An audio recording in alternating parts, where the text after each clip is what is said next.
The Book of Genesis, chapter 30.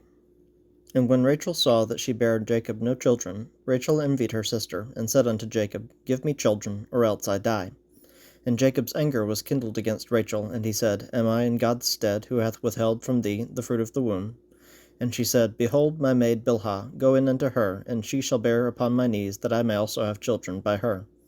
And she gave him Bilhah her handmaid to wife, and Jacob went in unto her. And Bilhah conceived, and bare Jacob a son. And Rachel said, God hath judged me, and hath also heard my voice, and hath given me a son. Therefore called she his name Dan. And Bilhah Rachel's maid conceived again, and bare Jacob a second son. And Rachel said, With great wrestlings have I wrestled with my sister, and I have prevailed. And she called his name Naphtali. When Leah saw that she had left bearing, she took Zilpah her maid, and gave her Jacob to wife. And Zilpah Leah's maid bare Jacob a son, and Leah said, A troop cometh. And she called his name Gad. And Zilpah Leah's maid bare Jacob a second son, and Leah said, Happy am I, for the daughters will call me blessed. And she called his name Asher. And Reuben went in the days of wheat harvest, and found mandrakes in the field, and brought them unto his mother Leah. Then Rachel said to Leah, Give me, I pray thee, of thy son's mandrakes. And she said unto her, Is it a small matter that thou hast taken my husband? Wouldest thou take away my son's mandrakes also? And Rachel said, Therefore he shall lie with thee tonight for thy son's mandrakes. And Jacob came out of the field in the evening, and Leah went out to meet him, and said, Thou must come in unto me, for surely I have hired thee with my son's mandrakes. And he lay with her that night. And God hearkened unto Leah, and she conceived, and bare Jacob the fifth son. And Leah said, God hath given me my hire, because I have given my maiden to my husband. And she called his name Issachar. And Leah conceived again, and bare Jacob the sixth son. And Leah said, God hath endued me with a good dowry. Now will my husband dwell with me, because I have borne him 6 sons. And she called his name Zebulun. And afterward she bare a daughter, and called her name Dinah.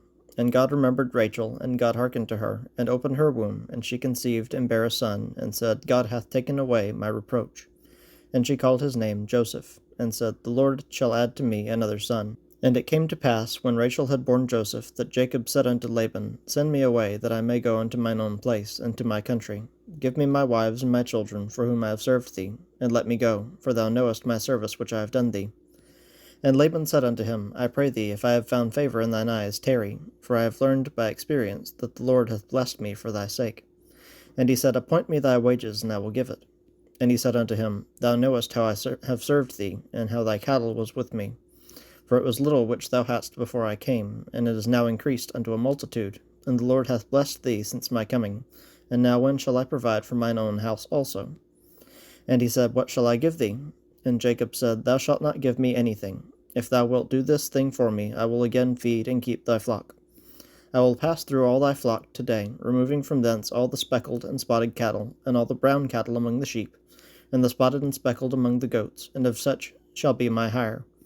So shall my righteousness answer for me in time to come, when it shall come for my hire before thy face.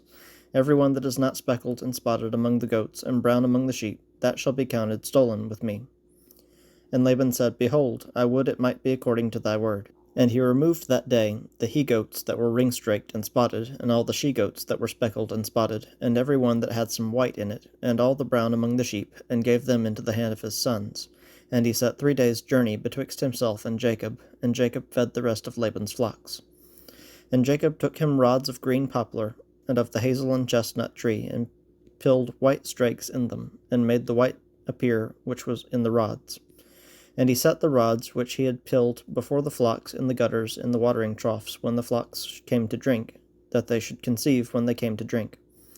And the flocks conceived before the rods, and brought forth cattle ring-straked, speckled, and spotted. And Jacob did separate the lambs, and set the faces of the flocks toward the ring-straked, and all the brown in the flock of Laban, and he put his own flocks by themselves, and put them not unto Laban's cattle. And it came to pass, whensoever the stronger cattle did conceive, that Jacob laid the rods before the eyes of the cattle in the gutters, that they might conceive among the rods. But when the cattle were feeble, he put them not in, so the feebler were Laban's, and the stronger Jacob's. And the man increased exceedingly, and had much cattle, and maidservants, and menservants, and camels, and asses.